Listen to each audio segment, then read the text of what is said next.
Welcome back to another episode of the Max Term Podcast. Kyle Stitcher alongside James Finch. And today we will call this episode the impending salary cap bubble in the NHL. And we'll explain what we mean by that as we get a little bit in. But you basically had made an interesting observation. And I think at some point, and I say bubble because I think at some point something's going to give, and we'll kind of that's what we're going to talk through this episode. So we appreciate you listening. Max Term Podcast available on all major podcast platforms. Our content, including contract projections and max stat content, can be found on X, Blue Sky, Threads, and most importantly and most recently, AFPanalytics.com.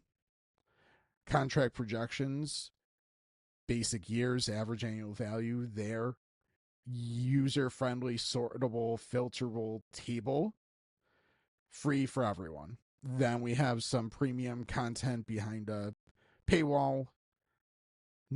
Hopefully not we're not trying to gouge anyone. $3 a month, $28.80 for a year subscription, which is 20% off if you were to prepay for a full year access. We hope to make that worth it for you.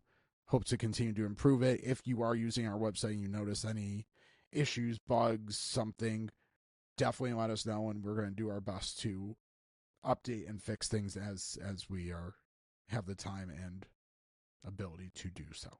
So you cringed a little when I said the salary cap bubble. I was a little surprised that I was good. More so the full title you were kind of giving it and typing that in and having it be right and stuff. We'll see. Yeah, we'll see. So it was your observation. That, sort of. We've been talking about the idea of kind of what's happening. So I wouldn't attribute this episode to me. You came up with the raw numbers that I said, okay, we probably should actually talk about a full number or a full one on this. Yeah. There's what I've got in one of our spreadsheets. There's what I sent you. So I'm going to try and make sure everything kind of gets talked about here. So I want to say roughly, because cap numbers and the way they are displayed on the public cap sites, they change like daily. So this is a very just rough number. And we're recording this, and some signings could happen between our recording and Yeah.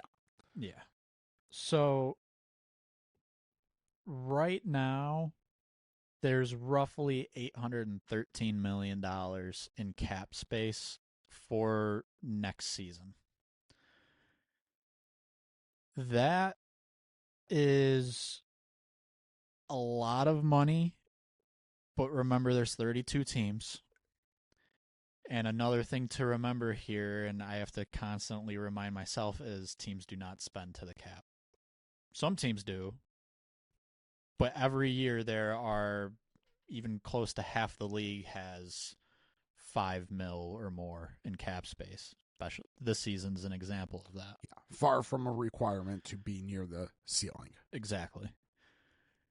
So that said, $813 million in projected cap space for next year. This kind of started as I was just curious, how do our projections that we just put out last week, how do our projections fit into that $813 million? So if we were to say all of our projections and players who have long-term and short-term, they all sign their long-term deal. That's about $760 million. If it was all of our projections except those players sign their short-term deal, that's $720 million. So about a difference of $40 million there. But when we look at the 813, if it was all long-term, there's still $50 million unspent. If it was all short-term, there's about $90 million unspent, which again sounds like a lot, but divide that by 32 teams, it's not a lot. So initially, to where my mind was going, the purpose of this was, okay, are we projecting too high? Are we projecting maybe a little too low? If anything, we might be a touch high potentially, because again, even though it's not using up all of that 813 million that we think is going to be there, most years there's a significant amount of money kind of left free and open. What this little exercise was, as far as kind of seeing where our projections were, it also led into a little bit of a broader discussion between us a little bit. I think something that we both have noticed, and I guess we can say hypothesized about a bit, and it's what you alluded to as a salary cap bubble. So not only so the ceiling's one thing, but there's also a floor. Yeah. And so each team has to spend a minimum. It's not necessarily going to be relevant this offseason. Teams should be able to. I don't see a team that's necessarily. San Jose might be a little bit close in danger, but Chicago's going to be giving big money to Bedard. Anaheim's going to be giving big money to multiple players. It's really going to be San Jose and, interestingly enough, Pittsburgh. Which they could give Malkin another contract. Like, yeah. Where my thought process also, so there's a couple places the thought process went. One is what you had laid out. Are we high, low, whatever? My bigger thought process that you triggered is you talked about the numbers with everyone getting long-term contracts. So let's say we do a lot of long-term heavy contracts. At some point, there are not going to be enough players that fans, teams are going to deem worthy of big money long-term contracts and it's not the pace the salary cap is growing. The two are not going to it's based the I guess I'll put it this way: the salary cap is going to outpace the supply. Yeah.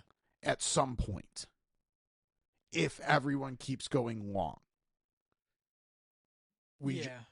and that's where something at some point is going to have to give.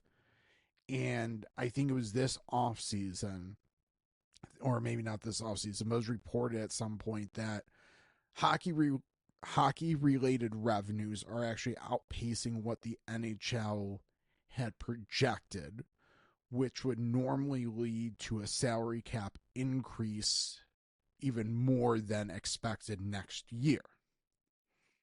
So so 104 next year, and then I think 114 the year after. And then 113. Something right in there. And the discussion was, should the hockey related revenues basically justify putting both of those numbers higher? And the owners would rather basically give each individual player right now a percentage bump on their current contract than adding salary cap space. And I think kind of in your numbers made me think about that, because there's plenty of space to go around right now and teams are going to be fine, but they start opening more gaps. And we last episode went through the unrestricted free agent names at the top, and they're not inspiring. There's a couple or maybe forwards, not, but like defensively, it's kind of lacking. And even at forward, like the depth, not bountiful, maybe I should have yeah, said. Yeah. So to me, when I say a bubble is going to kind of burst at some point, it's where are teams going to start to make up for the need to hit a floor and basically be spending money? Is it going to be starting to pay top guys more? Is it going to be the bottom guys, or is it going to be the middle tier getting the bumps? And when are we going to start to see that happening? I've got a little, I'll call it an example, and we can run through a little exercise here to maybe paint this picture, or I think it's a sign of what you are saying. Philadelphia Flyers. There was some surprise at the Christian Dvorak sign. So that is 5 years, 5.15. Yeah. So a little bit of shock, like Dvorak at that level, term and AAV. Well, they have to sign Zegras, which he's been playing very well for them, so that's going to be a significant contract. And Drysdale's been good too, so that won't be insignificant. But beyond them, they don't have a big name that's really going to cost too much money. There's some other players who will be like a few million here. They're projected to have $41 million in cap space this offseason. Zegras, Drysdale, I think we're, without looking at our projections, I'm going to ballpark and say they will still have 27 million ish. I was going to say 24 conservatively, maybe. Okay. Still a significant amount of money. Yeah. So all of a sudden it's like, okay, add in Brink, bring it down 3 to 4 million, 20 million. Let's say a handful of depth guys, let's bring it down to 14 million. Yeah. Okay, go sign Alex Tuck. I'm not saying Philly should do that. I'm more saying like they have the space to do that. And then next offseason, there's going to be another $9 million to work with. Yeah. So the whole point is like there's going to be extra money. So a deal like Dvorak, while that seems super risky historically, and maybe it is still a little risky, 5 mil on a deal like that is much less risky than it was 3 years ago. Further playing out this Philly situation. So you highlighted Zegras, you highlighted Brink. Grabenkin could be a little bit, but again, that's depth guys. You're not breaking the bank at all with these guys. So and then you said, okay, add 9 million next offseason. Next offseason, the only player. There's 2 big names. Yeah. Tyson Forster. And Michkov, potentially. Yes, potentially Michkov. So they need to be smart still. Potentially, yes. But like this is an unusual amount of cap space that teams aren't used to having. But once you get past those 2 guys, like they've got a majority of their roster locked up. Yeah. And then, the cap's going to shoot up another, almost $10 million probably after that. Yeah. And now they have 10 more million that is going to be unspent with probably 9 forwards and 4 defensemen signed. Yeah. And so... And those are good players too. The other thing with this, so when I said 41 million in cap space, that means about 14.5 million just to get to the floor. Yeah. And so I picked Philly. You mentioned San Jose, and I said actually also lump Pittsburgh in there. So San Jose needs to spend about $27.5 million this offseason to hit the floor. Pittsburgh, almost 26 million to hit the floor. Like that's Chicago, 21 million to hit the floor. Now Bedard's going to help greatly with that. Yeah. But the amount of teams that need to spend a decent amount of money to hit the floor, it's probably similar to how it is each year. But now we also are able to foresee, or almost, I guess I should say, forecast a few years down the road and know 10 million, 10 million, 10 million over and over and over again, instead of moving from an $81 million salary cap to $81.5 million salary cap, where it's very tight. There's going to be a lot of money left unspent. It might not be this off season. It's possible. So, like, the calculations I was doing, let's say all those long term or short term guys signed short term, we're talking 80 or about like 90 million roughly in space left over.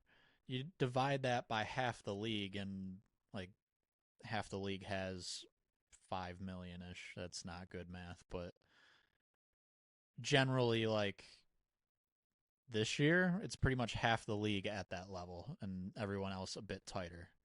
So it could be very similar still, but we're also right at the beginning of this issue, if we want to call it an issue. It's right at the beginning of it. So looking at San Jose, where are they spending that money? Like they might be the better example than Philly. They're kind of the tip of the iceberg of what's about to potentially come down the pipeline. So this offseason, they cannot give Macklin Celebrini a higher cap hit next year. They cannot give Will Smith a higher cap hit next year. Yeah. They can't give, I'm running out of names. I guess those would be the two big ones. They can't give Yaroslav Askarov a higher cap hit this year or next season. Where are they going to start to spend the money? So, yeah, of course, Celebrini, Smith, Askarov, Dickinson, Misa, Eklund eventually. Well, I guess Eklund's got some term. So, yeah, some of those young guys eventually are going to get big money contracts. But the contract, if sticking in kind of the way things currently move, Celebrini's contract is going to be mostly just eat into the added cap space that every single team gets. It'll eat into a little bit beyond that. Here's the other thing for San Jose. I just rough math, because I kind of rounded. Logan Couture, Barclay Goodrow, Dmitry Orlov. What do all three have in common? Their deals end right when they have to pay Celebrini and Smith. That is going from the last year of their contract to the off season where Celebrini and Smith need to be paid. Just those three guys off the books is a little over $18 million. So those guys, that $18 million is falling off the books, and there's probably going to be another $10 million on top of that just from those guys. Yeah. And that's down the road, and we're talking right now of, like, how do they get to the floor next year? Yeah, I mean, they have spots in their lineup, but oh yeah, so they'll for sure be adding or retaining some of the UFAs they have, maybe. But this is the point that I'm kind of getting at, is like they're going to have to start to overpay someone. Yeah. Or relatively speaking, they'll give someone. I mean, they even gave Alex Wenberg like 3 years, $6 million, which some people were thinking was high. Well, if you think that was high, buckle up. So here's where I'm at and why I think it might not be like this off season. Where did it go? San Jose Sharks. Let's say they acquired Sherwood. My guess is they would like to extend him. They have Klingberg, Ferraro, Liljegren. I don't think they're keeping all of those guys, but maybe they keep one of them. So let's say 11 million right now. Colin Graff has been good. I want to say we have him in the threes, Maybe 4, yeah. maybe four. So let's just say 15 million total now. Okay, Khrushchev maybe. I think we have him in the fours maybe. Yeah, he's been good with San Jose. So, and I'm going to round up a little bit. Let's say 20 million. Well, to get to the floor, they need to spend 27 and a half ish. So we still need to have some more significant money added this off season just to get to the floor. And now a bunch of roster spots are taken up again. Yeah. So when the following season happens for San Jose and there's another 10 million added, but all these players were just signed, there's not more spots really opening up on the roster. How do they make it work? Yeah. That's maybe they're the ones that get like Jason Robertson. I don't know. But or pay Alex Tuck 15 million. Like, yeah. So like to me it's I'm hesitant to say this bubble is popping this year. I would agree with that. There is a bubble that I think pops eventually. And so I picked Philly because of Dvorak. I think that's a good example of a deal that, and just a player who would be considered a risk, and it's at AAV level and term level that we're not used to. Yeah. But because of how the cap's going, it's not as, that deal itself is not as risky as if we saw that deal 3 years ago. Yeah. So I agree. I don't think it's fully this off season. But let's say San Jose goes and pays someone because they need to hit the floor. They quote unquote overpay them relative to what we expect the market value. Yeah. Well, what next off season agent of player B is going to be like, well, last off season player A got this deal from San Jose. My client's better, so I need at least this money. Yeah. And then so then the team's going to be like, well, that was San Jose. They have to spend to the floor. But that's going to start to become more of a common occurrence. So, yes. So again, is it going to quote unquote burst this offseason? No.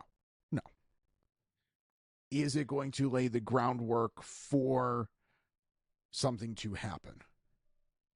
Yes. Going back, kind of the bubble theory, like 2008 mortgages in the U.S. Yeah.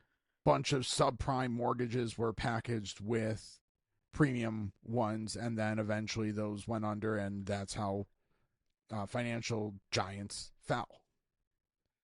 So this is going to be good for the players because you're going to start to get some of the quote-unquote subprime players getting paid more at a higher rate, which is going to start to bump up everyone above them.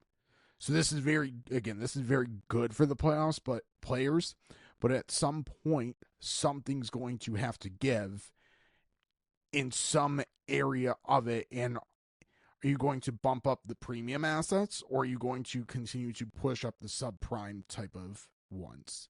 And I don't want to say any player subprime necessarily, but kind of using that comparison is where's that going to be? Is it going to be the floor getting raised or the ceiling getting raised? And we just saw a lot of big name players take long-term big money extensions. But outside of Kirill Kaprizov, I don't think anyone really pushed anything overly forward that we just saw. I would agree. Because a lot of those big names were coming in right where we were projecting. We use percent of cap. Yeah. So, and now suddenly Jack Eichel's off the market for 8 years. Mitch Marner's off the market for 8 years. Like, I mean, I know more and more talent is going to continue coming into the league, But if everyone's getting 6, 7, 8 year contracts and the cap's up 30 million in 4 years, who are you paying? Well, let's say the cap is up 30 million in 4 years.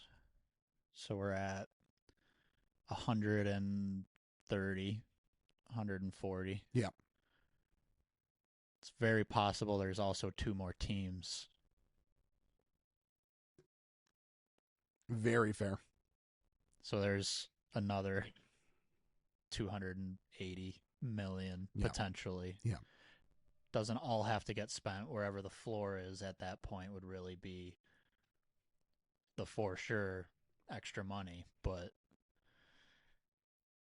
yeah, that happening at some point is going to, I don't know to what extent, but I'm sure there will be a slight bump in whatever chart you're looking at of player salaries increasing. Yeah. And it again, it's the everyone wants term now, which I understand teams wanting it because they want to lock their asset in at the lowest possible long-term cost. Makes a ton of sense for teams. There's reasons it could make sense for players, but from a financial aspect, it doesn't really. From a time value of money, Yes. It does not make sense. But also, it's very hard to go to someone and say, you should really turn down getting paid an extra $30 million over 3 more years or something, or 4 more years. Like, guaranteed. Just sign this line. Yeah. And that's yours. And something, I guess, not to go too off on a tangent here, but a lot of people don't remember players are people. So there's comfort in 8 years locked in versus, oh, you're going to give me 3 mil extra a year than this other team, but it's only 2 years. Like, there's less comfort in that. There's wives and children in school. Like, there's reasons beyond the financial reasons to do these long-term deals, which that kind of benefits teams if they're smart and are willing to do that. But that all factors in and kind of helps make this bubble, I guess, a bigger bubble, pop quicker. Yeah, if quicker, if both sides are willing. Yeah, exactly. So the CBA, the collective bargaining agreement that was signed, drops the max term. Subscribe on your major podcast platforms. Hashtag max term. We don't really do that, but maybe we should, especially with MaxStat available on AFPanalytics.com. With a premium subscription. With a premium subscription of $3 a month. $28.80 a year, 20% off. Now we can go hashtag and say a hashtag ad. Anyways, we don't love doing that. Anyways, there's our cheap plug again. Yep. But so it helps that the collective bargaining agreement is dropping max term from 7 if you re-sign and 6 in the open market. It's going to help a little bit. But again, still, if players are going 6 years, eventually the supply, and as you pointed out, and I didn't even think about expansions happening again in the NHL.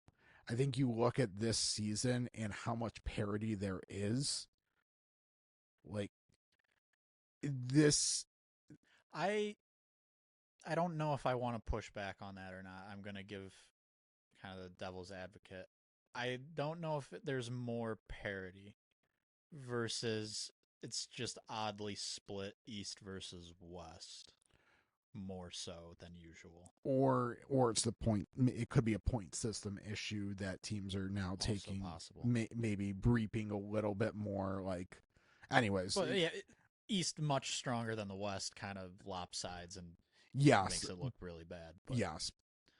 Simultaneously, though, like a lot of teams are still somewhat alive for the playoffs.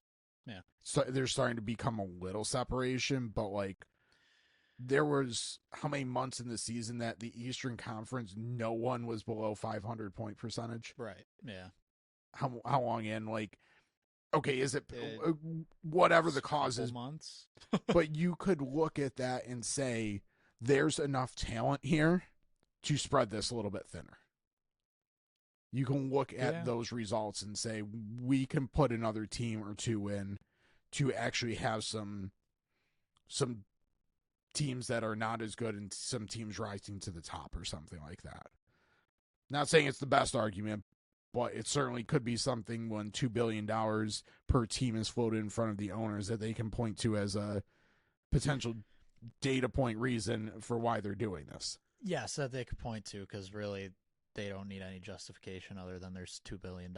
Yes, that they get to put in their own pockets. Which actually, if it's kind of two teams, whether at once or like back to back, that's 4. 2 times 2, yeah.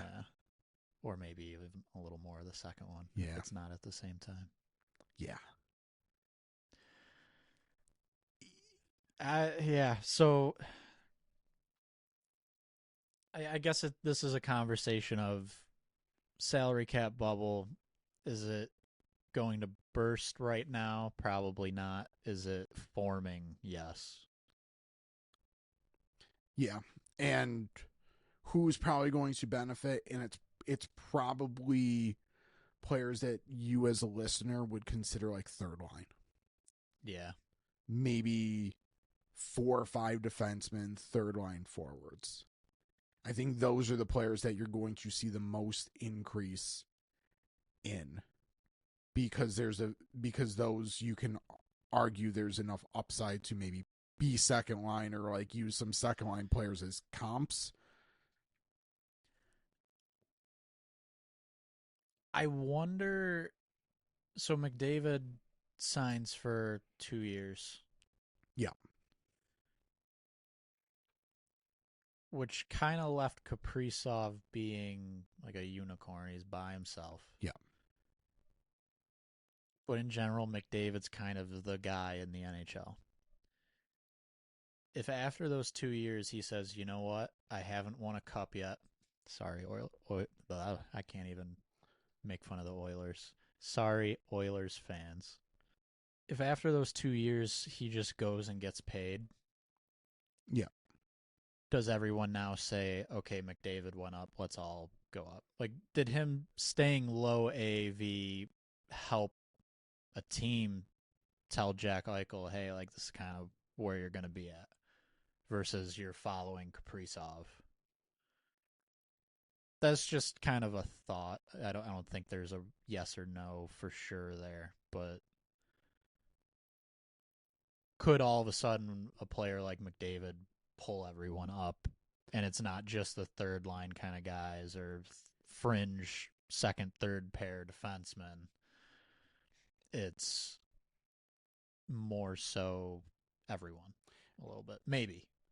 Which my counterpoint to that is, well, who's going to need a new contract that's going to follow that?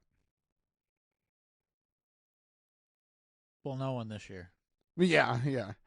But, I mean, it's a little bit of a hypothetical, but like, it's not going to be Jack Eichel. Right. It's not going to be Kaprizov. So, I mean, we're looking at the UFA class like 3 years down the road. But like, right. Yeah. So I don't disagree. Like, yeah. And if like Celebrini and Bedard go long term this summer, which is very possible, both do, it's not going to be one of them. Not going to be Leo Carlson if he goes long term this summer. So you're going to try and find a name. It's not going to be a forward. It's going to be defenseman. Cal McCarr. And Quinn Hughes. Yeah. Those are the next guys. Yeah. But. And Austin Matthews, potentially. Oh, yeah. Yeah. I mean, so are there names? Yes, but like. No, I know what you mean. I don't disagree.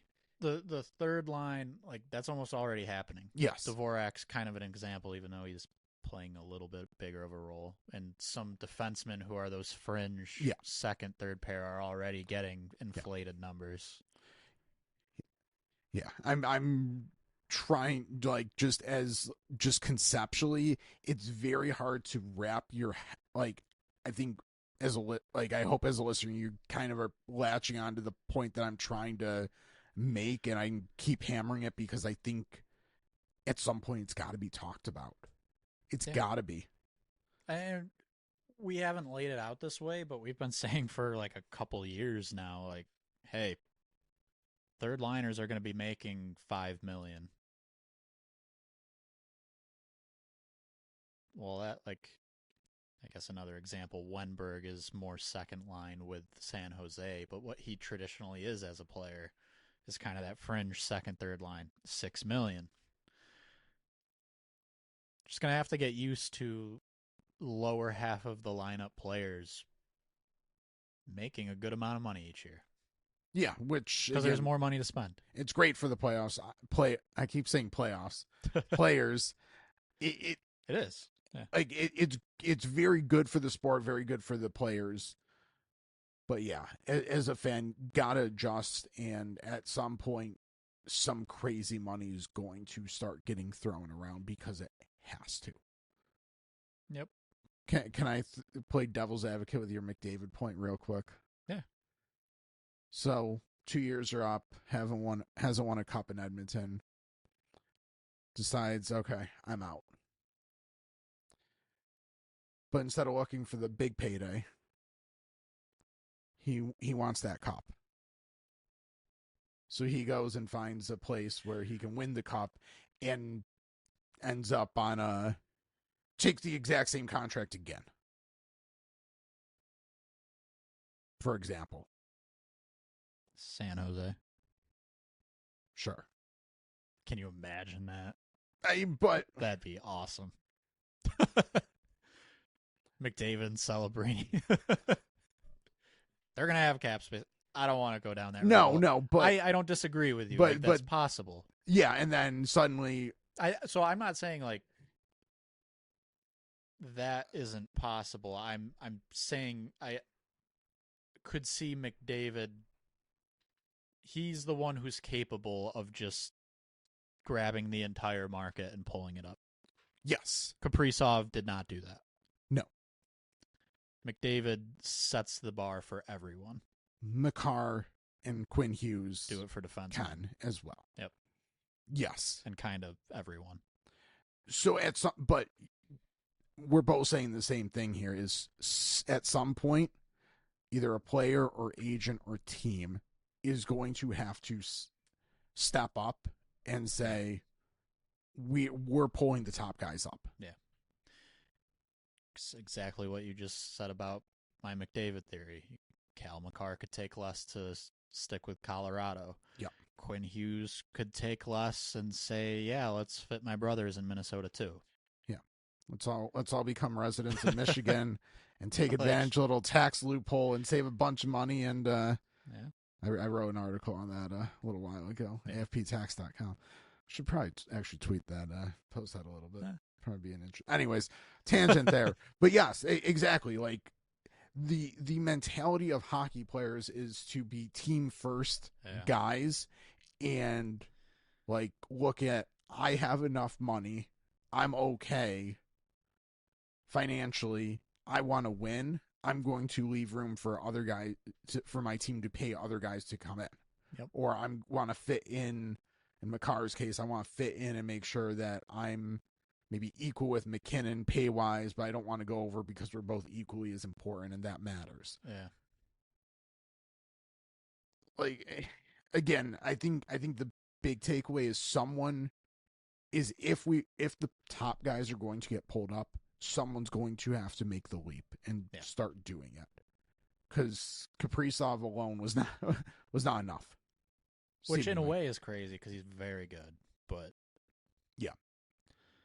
yeah, because otherwise teams are going to be, and again, I'm not saying that this is a bad thing, but they're going to be spending more equal money down their lineup opposed to on the top players. So the gap between top and bottom is potentially going to get a lot smaller. Yeah, much more narrow. Which maybe is good. But if you're good at hockey and you make the NHL, you make $5 million.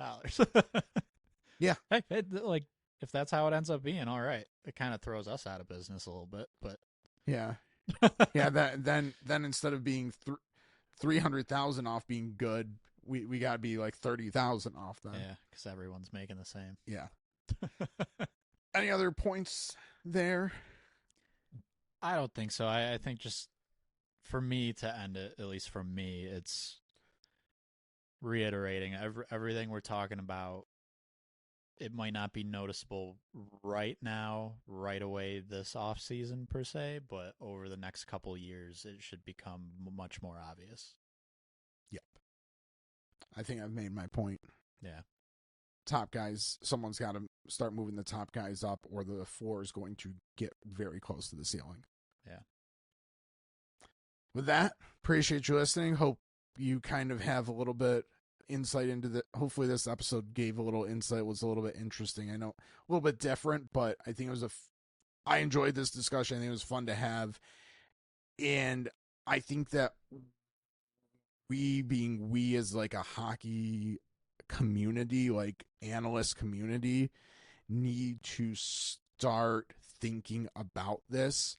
I think teams and agents need to really start thinking about how they want to position themselves with this dynamic, because it could, something could happen again, a bubble could burst and it could have some impacts that are not intended.